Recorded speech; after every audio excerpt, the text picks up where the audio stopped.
Let's get started with our first news. Ahead of their highly anticipated rematch this weekend, Alex Pereira and Merab Dvalishvili both addressed the possibility of moving up to the heavyweight division. The topic has been floating around for quite some time, especially with the way their bodies are evolving. And now both fighters have given some honest insight into what might come next. Speaking to the media, Alex made it clear that while the future is uncertain, he's definitely aware of how challenging the weight cut is becoming. He said, "I really don't know. We'll have to see. Obviously, my body gets heavier. I don't know how long I can cut to 205.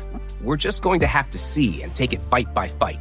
It's no secret that Alex walks around quite heavy in between fights, and with each passing year, the process of cutting down to light heavyweight seems to be getting tougher. Still, he remains focused on what lies immediately ahead, not rushing the decision, but knowing that one day the move could become unavoidable. On the other side, Ankalaev sounded a lot more certain and confident about his next steps. While Alex leaned toward caution, Ankalaev was direct. He stated, "Yes, heavyweight is definitely in my future plans. The weight is going up easy. I get to 110 kilograms or 242 pounds quick, maybe a couple more fights. After that, I'll definitely move up." His words show just how natural the transition is for him, as making light heavyweight doesn't appear to be sustainable long term. With his frame and size, a shift to heavyweight feels not only possible, but inevitable. Both men clearly understand the demands of competing at the highest level, and when bodies start naturally carrying more weight, the division above becomes the obvious path. For fans, the idea of Alex or Ankalaev stepping into the heavyweight division is huge. These two already hit hard at 205, and imagining them among the big boys only adds more excitement. For now, their focus remains on the rematch this weekend, but the whispers of heavyweight are no longer just speculation. They're real, and they're coming sooner rather than later. Move on to another news.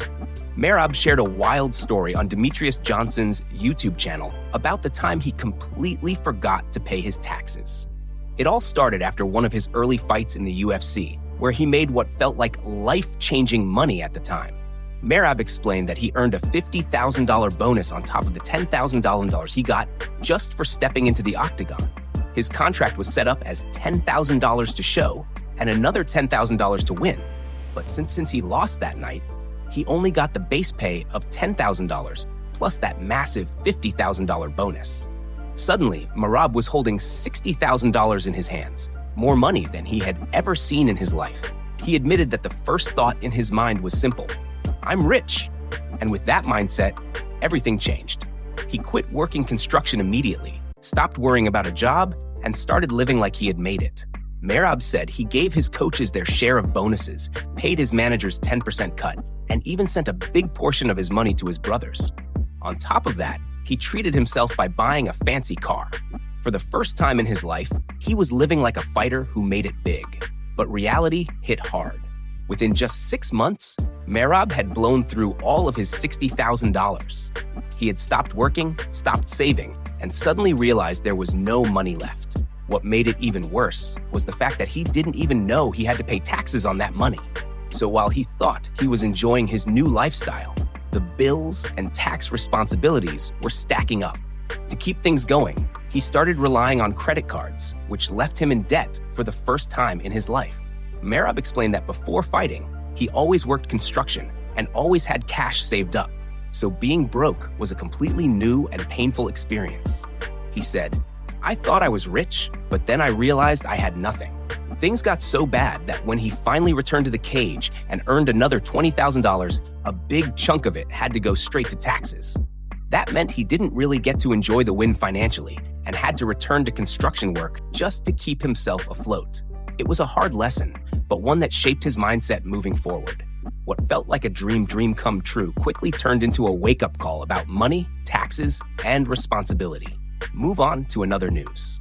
Kamaru Usman has given his thoughts on the upcoming rematch between Merab Ankalaev and Alex Pereira at UFC 320, and he's confident that Ankalaev will beat Pereira once again.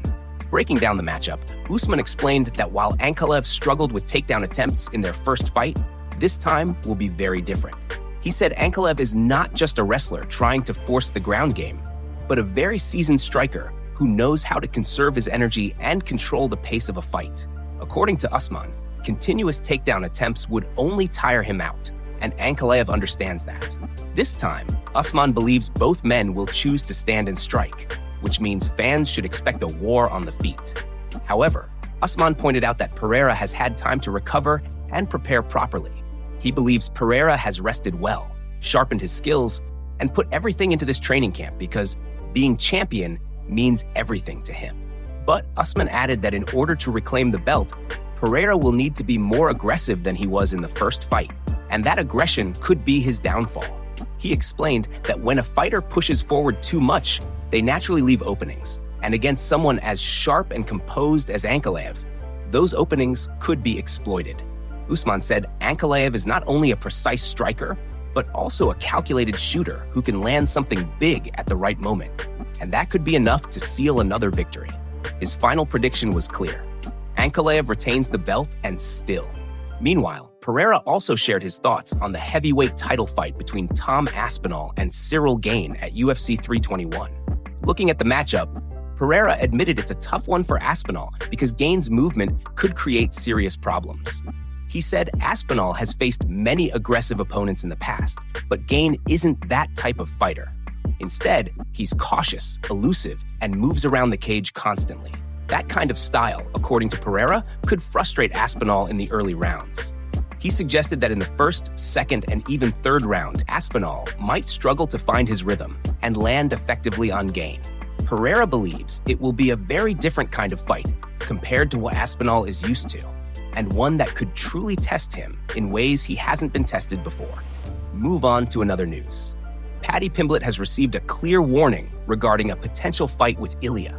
For years, Pimblett has proudly claimed that Scousers don't get knocked out, but not everyone shares his confidence. One fighter who doesn't buy into that theory is Mateusz Gamrot. Appearing on the Ariel Helwani show this week, Gamrot broke down why he thinks Pimblett would be in serious danger if he steps inside the octagon with Ilya for the championship. According to Gamrot, the biggest issue is Pimblett's fighting style. He explained that Paddy keeps his chin up and his hands down, and against a striker as sharp and dangerous as Ilya, that is a recipe for disaster. Gamrot said flat out that if this fight happens, he believes Ilya will knock him out. He also mentioned that while Pimblett does have solid grappling and strong jiu-jitsu skills, those advantages won't be enough to cover up the defensive holes in his striking. Gamrot added that he has seen clips of Pimblett's training and knows his BJJ is good, but in his opinion, Ilya's all-around game is simply too complete, and that will make all the difference. When asked about the matchup as a whole, Gamrot admitted he was a little surprised by the talk of Pimblett possibly getting the next title shot. He pointed out that Pimblett may not be the most deserving name in terms of rankings, but his massive popularity with the media and fans could be the main reason the UFC is considering it. From a business perspective, it makes sense, but from a competitive standpoint, Gamrot doesn't see Pimblett as a real threat to Ilya's reign. As of now, there has been no official confirmation that Pimblett will in fact be the next challenger. Recent reports have suggested that Ilya might be sidelined until February, depending on how the UFC closes out the year. Initially, the expectation was that Ilya would return much sooner since he came out of his dominant win over Charles Oliveira almost completely unscathed. However, that timeline now looks unlikely. In the meantime, there is also no update on when Pimblett, Justin Gaethje, or Arman will make their next appearances. For now, the division remains in a waiting game, but if Pimblett does land that title shot, he's already been warned about what could happen against Ilya. Move on to another news. Sean O'Malley has shared his prediction for the upcoming clash between Merab and Corey Sandhagen, and it's clear that even for him, this is not an easy fight to call. O'Malley admitted he's been going back and forth in his mind, weighing the strengths of both fighters, but at the moment, he's leaning slightly toward Merab. He explained that it's never easy to count out someone as skilled, disciplined, and confident as Corey, especially since Corey lives like a true martial artist and takes every fight with absolute seriousness. Still, the momentum and confidence that Merab is carrying right now are hard to ignore. O'Malley described Merab as incredibly strong, relentless, and someone who just finds a way to win no matter what. He acknowledged that Corey will definitely present problems in the fight, pointing out his sharp striking and his elite footwork. In fact, O'Malley compared Corey's movement to his own, mentioning that he considers himself to have really good footwork. But even then, Merab was able to close the distance and get a hold of him multiple times. That, to O'Malley, shows just how effective Merab's pressure and persistence really are. He added that Corey's biggest weapon in this fight will be his knees. Those flying knees and perfectly timed strikes can end a fight in an instant if an opponent makes even the smallest mistake. O'Malley stressed that against Corey, you cannot afford to slip up because one clean knee can change everything. But at the same time, he believes Merab's ability to grind, his endless cardio, and his confidence in his wrestling give him the tools to work through those dangers and still impose his game. While recognizing Corey's skill and the serious challenge he presents, O'Malley ultimately leaned toward Merab to come out on top. He believes it will be a very interesting fight, one where both men bring their best, but Merab's pace and determination may be the deciding factors. At the same time, he made it clear he's genuinely excited to see how it plays out, because with Corey's striking and Merab's pressure, this is a matchup that could deliver fireworks from start to finish. Move on to another news. Renato Moicano has opened up about why he didn't accept the short-notice fight with Charles Oliveira at UFC Rio, and his explanation is not what most fans would expect. Moicano admitted that, of course, he wanted to take the fight. He said the thought of beating Oliveira in Brazil and becoming a superstar crossed his mind immediately. "Imagine if I beat Charles in Brazil," he said. "You're a superstar. I'm a superstar." But despite how tempting that opportunity was, there were a number of reasons he couldn't step in. Moicano explained that he was dealing with an injury, though he didn't want to go into detail about it. He also admitted that he had been a little sick, which made it difficult to train at a high level. On top of that, the fight would have been 5 rounds, and he didn't feel prepared for that kind of pace, given the way his last fight played out. He openly said that in his previous fight, he got tired. And since then, he hadn't had the time to fix those issues because his focus had been split. A big part of the reason was his YouTube channel. Moicano has been dedicating countless hours to content creation, running 6-hour live streams and posting daily on his Brazilian channel. He said he's been doing really well with it financially, but that creates its own problem. Once you stop creating content, the algorithm punishes you, and the numbers go down fast. Because of that, he feels like he's constantly stuck between focusing on his fighting career and maintaining his content. Moicano admitted that it came down to a choice: either keep the channel alive or take a dangerous fight he wasn't fully ready for. He chose to stick with his content and explained that once he gets a proper fight booked, he'll stop everything and focus 100% on fighting. But until then, he has to keep up with the work that's been paying him and building his brand. For Moicano, it wasn't about fear of the challenge, but about being honest with himself and not walking into a fight underprepared. He made it clear that when the time is right, he'll put the content aside and go all in on fighting. Move on to another news. Dana White has made a huge announcement that has fight fans buzzing.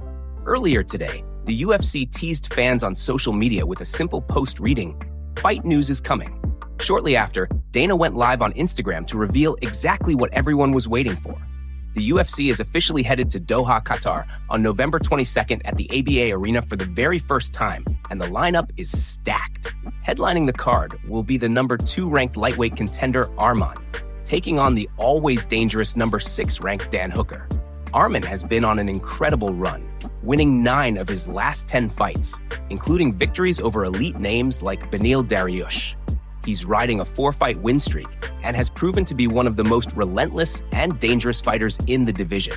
On the other side, Hooker, one of the most beloved and respected fighters in the sport, comes in on a 3-fight win streak of his own.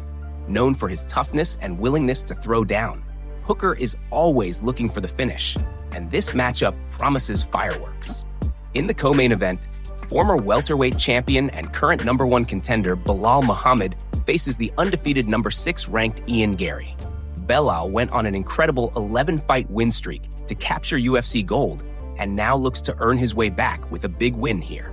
But standing across from him is Gary, fresh off a dominant victory over Carlos Prates, who has quickly built a reputation as a fighter who will take on anyone, anywhere, anytime. Dana confirmed that tickets for this historic card will go on sale Friday through the Platinum list, and he made it clear he will personally be in attendance. November 22nd in Doha will be one for the history books.